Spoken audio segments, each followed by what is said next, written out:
You guys know how I feel about romance books generally, but in recent times I've been delving into some juicy Nigerian romance books. So I think Nigerian romance will actually be a thing for me, but let's see how it goes. So today I'll be reviewing 3 romance novels written by a Nigerian writer. Let's get into it. Hi guys, welcome back to my channel. If you're new here, hit that subscribe button so you never miss a thing. Today, like I said, I'm going to be discussing some titles in the Nigerian romance genre that I've been reading. And like I said, you guys know how I feel about romance generally, and how for a while I was like, oh my goodness, this is so predictable. Yeah, they're all in love, lovey-dovey, whatever. But I think that my mind is actually opening up a little bit to happy endings and stuff, because what is with me and not wanting happy endings in books? Maybe because, like I said in some of my other videos, I had read so many romance books and I'm like, okay, whatever, come off it. Like, we know how the happy ending is going to go. Can we have something else? But you know what? A little happy ending in books never killed anyone. And in fact, it's really lovely. And I think that that's what the romance genre generally brings to books. It's just a guaranteed happy ending for most of them, because you know that at the end of the day, the two of them who are in love will find their way back to each other. So I'm going to be reviewing Love's Persuasion, Love Me Unconditionally, and Naija Love Stories. And all these 3 books have been written by Ola Awonubi. She's a Nigerian writer who is based in the UK, and she typically writes, romance novels. P.S. Me and her are somewhat besties now. Anyway, I'm coming to that later. Let's start with Love's Persuasion. So Love's Persuasion was written in 2014. It's about a young lady who works, I think, in an accountancy firm and sort of doubles as a receptionist. And she has been working in the firm. She's very hardworking, dedicating. She loves books, just like me. And then I think there's some sort of restructuring that goes on in the organization she's working in. And then a new MD comes to town, and that MD is her boss's son, or so, or God's son, as they say. Anyway, the whole thing goes on, and I think at some point he's engaged, but then he doesn't even really love the person he's engaged to. And this young lady and him sort of bond over their love for books. Then they go out on a couple of dates, and of course they fall in love. But it's not a easy sweet ending, because there's a lot of things that happen before they can be together. And of course, I'm not going to give so much out. You guys can pick up the book if you want, but at the end of the day, they end up together and they're in love, and it's all rosy and juicy and everything. When I read this book, I was just smiling all through, because after coming out of some of these dark books that I've been reading, that the end ends with somebody being stabbed or what, it was just a refreshing book to read. And one thing I really loved about this book is the fact that the author was able to cover a time frame of about, I don't even know how many weeks or months it was, but the way she did it so effortlessly, like maybe one chapter will be like 2 weeks after, 2 weeks after, because I guess, when you're trying to cover such a relatively long time frame, you don't really want to have too many pages in a book if you can convey what you want to say in such a short book, because I think it was like 200 pages or 200 and something pages, I guess. But she did such a great job in sort of pushing the time frame together in such a little, well, relatively little book. Because when I say this book is little, people are like, huh? No, but it's like 200 and something pages. So please, okay. So I don't know what I term as little or big, but I don't think that the book was too short, and I don't think it was too long. It was just the perfect size,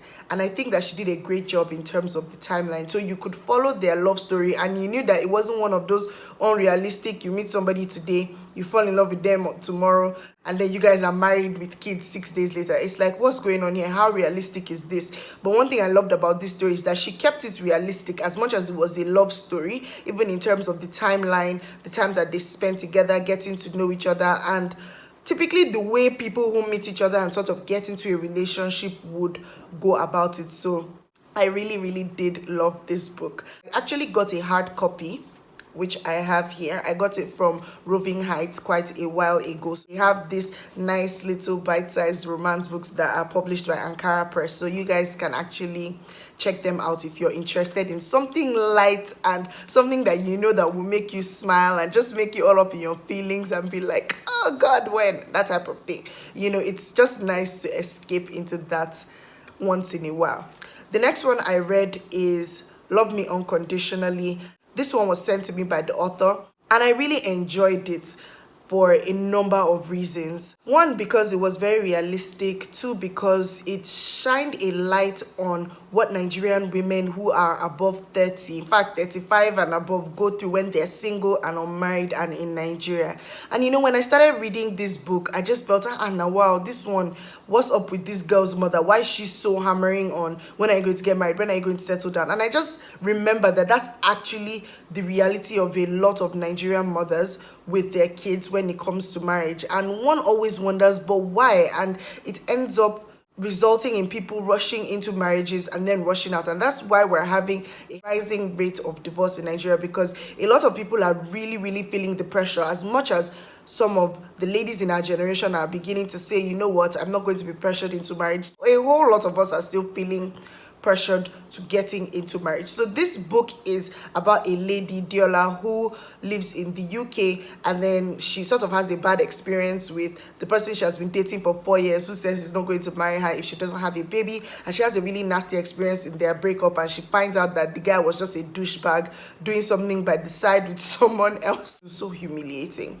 Anyway, she now decides that she needs like a change of scenery and a fresh scene. She moves to Nigeria to actually take up work for like maybe 3 months. But then as she gets back, she finds out that, oh, the job has been taken up by the person who was supposed to leave. So she's back in Nigeria for 3 months and doesn't really know what to do. But she had met someone on the plane who is like her brother's childhood friend, who she didn't really recognize, but eventually the guy has an opening at a PR firm that he works at. So she ends up working with him, and is strictly professional and is amazing, and they have a great professional relationship. She adds so much value to their organization and is doing well for herself. So she's 37 or so.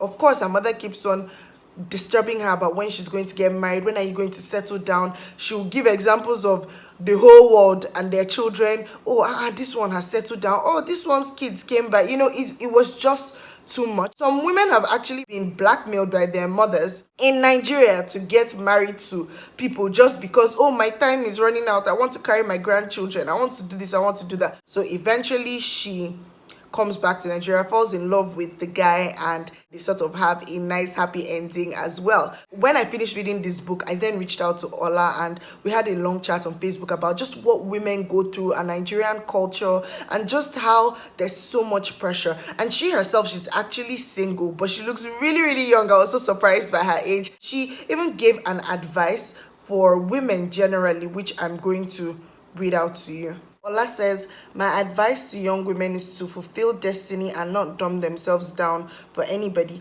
Be yourself. Don't subscribe to the Naija template for women intending to be wives. Just be your best self and be happy. I think confidence attracts secure and confident men. We need men that celebrate our advancing with our careers and talents. And I totally agree. The book was actually inspired by her own personal experience of coming back to Nigeria as a single woman, and everybody is just so obsessed with, when are you going to settle down? There's this sort of achievement that is attached to marriage, which Chimamanda always talks about, and for the longest time she was bashed about it. You want to get married, that should be your desire, and whenever you want to settle down. A lot of Nigerian women can be successful at a lot of things, but just because they're not married, it's like, oh my goodness, I failed at every single thing. And they feel like they have nothing to offer the society. Just shows, you know, what Nigerian women go through when they are single and older and unmarried in Nigeria. It's really the craziest thing that I cannot even understand. And it's still going on even till today, even in terms of women who want to rent apartments. It's the craziest thing.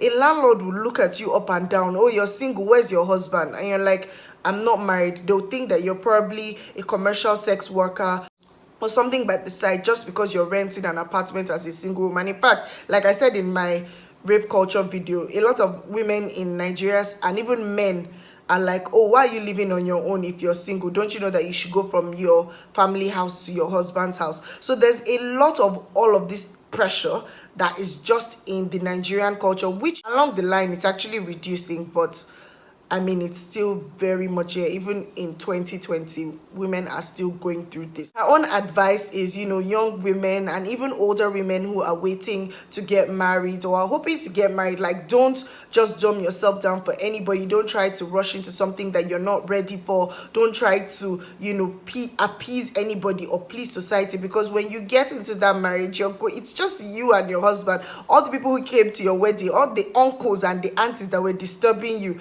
they're not going to be there. Do what makes you happy, you know, take your time. Needless to say, in the book Love Me Unconditionally, the couple end up happily ever after. So we were chatting and she told me that she had actually written a different ending to that book. You see why I say that we're besties now. She actually, and it just gave me an inside world into what writers go through, you know. So you think that you read a book and that's the way the writer wrote it at the beginning, but obviously there's like an intense editing process where people probably have to write a scene maybe 5 times, or they have to write an ending 5 times, and it just made me appreciate writers all the more. You guys know that writers are like superheroes in my head for the types of things that they make me conjure up in my mind. So I really did appreciate that. I told her that I preferred the ending in this book, but it was just nice to see how her mind also came up with another ending, which would have also been nice too. That one also brought a smile to my face as well. The third one I read was Naija Love Stories. It's 12 short love stories, and they each explore different kinds of love. I think that was my take on it. I liked how short the stories were, but at the same time, I wanted them to be longer for selfish reasons. But then, I mean, if they're longer, then they're not short stories. But I liked the fact that they were short and to the point, and they explored love in varying aspects and betrayal of that love. And I think that for me, when I read the book, what I found was as soon as the stories are ending, that's sort of when the love is beginning for some of the stories that I read. And it was interesting to see, because it was like, you know, when it's about to be the beginning of a love story, and then that's when the story ends. So it just makes you going, you kind of wonder what would have been or what could have happened. So yes, I would have liked them longer, but then they're supposed to be short stories, and they were very interesting to read as well. In general, I loved the writing style of these 3 books. I loved their plots. They were engaging from the beginning. The writing style was simple. It was easy to follow. In fact, one of the books, I think it was Love Me Unconditionally, it literally felt like as if she was gisting you about a story, because there was a lot of Nigerian slangs there, and even in the writing, not even in something that somebody says, she'll just be like Sha or Naija or this one, that one. And I was just like, okay, fine. I would take it. And they were such nice, entertaining reads. I really enjoyed reading them. I love the fact that I could smile at the end of Love Me Unconditionally and Love's Persuasion. For Naija Love Stories, some of the stories left me smiling, but for some, I was left with a sober, what if kind of situation. But all in all, I'm glad I actually read these books. My mind is now really, really open towards Nigerian romance in particular, or any romance books at all. So you guys can let me know in the comments what amazing romance books you've read, and I'll actually try it out. See the way I'm smiling? I'm actually really excited to try these things out. Thank you so much, Ola, for sharing your books with me. Thank you so much for being a great writer and for just offering so much in this particular genre. So let me know what you guys think about romance in general, and even Nigerian romance as a genre. And I will see you guys in my next video. Bye.